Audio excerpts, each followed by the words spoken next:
Welcome to the soybean field, obviously, today. This is site number 1 for soybeans. This field was planted around early May, about May 14th. If you look down here, this growth stage of these soybeans are just entering the first trifoliate stage. The first two things that come out of the ground are the cotyledons, the brains of the soybean plant. The next to come out is the unifoliate, and the next to come out then is the various trifoliate stages of soybeans. We will then eventually hit the R1 stage, which is a critical juncture. R1 is the initiation of flowering, and we'll talk about some management tips when we get to that stage. This field was planted mid-May. This field here was hit with the vertical tillage tool and planted. I still believe that's the answer to set up most planters, whether it be the corn planter or the bean planter, because we're looking for uniformity in soybeans as we are in corn. It matters just as much in soybeans, the uniformity, the standards that came up on time, that are full vigor and height and stems same size, versus a skip or a gap and or double or delayed emergers. So we'll continue flagging some soybean things as we go here in site number 1 and site number 2. But we'll give these soybeans a net effective plant stand rating as well. Because if you think soybeans can compensate for thinner stands or lack of uniformity or coming up late, then you've just about guaranteed you're going to be an average soybean producer. Don't make soybeans compensate. My philosophy has been, if you make them compensate, you tend not to get over 50 or 52 bushel yields. This grower here in Henry County, Illinois, just a little bit south of Atkinson, Illinois, harvested 80 bushel beans was his average on all of his bean fields last year. 80 bushel beans. It took a lot to get that, a lot of little things and some big things. Okay, again, unifoliate stage here. Look at the spacing. I took a population check here. I use a 2x2 method, 2 foot by 2 foot method. Count the number of plants in a 2 foot by 2 foot square times 11,000 gives you your exact population. We dropped about 165,000 here, and we got 155,000 final stand. That's a real good ratio of what we're looking for here. Look at the weed control also. We have impeccable weed control as you scan across this field. Weed control is just as important as corn as is in soybeans, and we'll manage late season weed control later.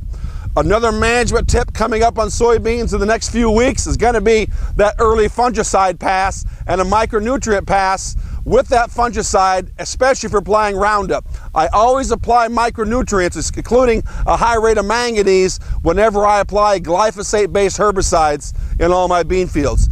It helps digest that Roundup, which is exuded through the root systems. This is site number 2. Remember, site number 1 was conventional tilled corn on corn, where it was aggressively fall tilled and then field cultivated this spring, led to a lot of skips and gaps and partial producers in that stand for corn. We're going to actually dig some corn plants now and evaluate some things below ground. Most of the issues, if you're seeing any issues above ground, the above ground portion is the symptomology portion, with the causal agents usually below ground. So above ground can tell you something's not right, but usually the issues are below ground with either root development or nutrient deficiencies or things like this, or even insect feeding sometimes. I want to show you some things here. Roots in general are very lazy. They will grow to the level of least resistance every time. This is not sidewall compaction, but the disc openers ran here, and you can see that the biggest configuration of roots are where the disc openers ran and opened up a crack or fissure there. Also, this has starter fertilizer in furrow.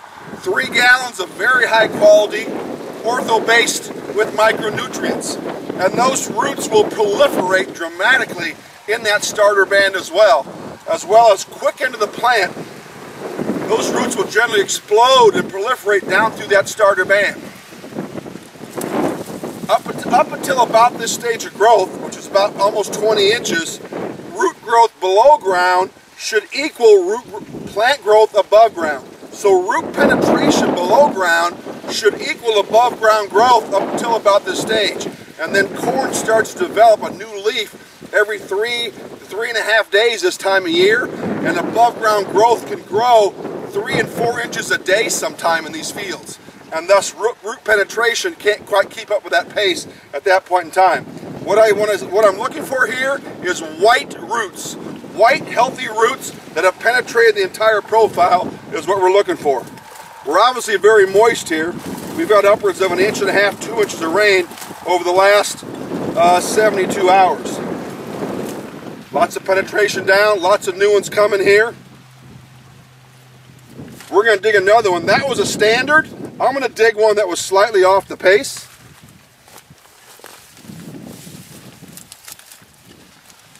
And I know I'm tearing off some of the roots that I went farther down in the profile. So we have lots of roots still in the profile, but if you look in that starter band where those disc openers ran, that's where the highest concentration of roots are, but we're also getting really good lateral growth left and right as well. Every hybrid has its own unique root development pattern. Some root systems are larger than others, some are more coarse, some are finer than others. We're also going to split this plant open.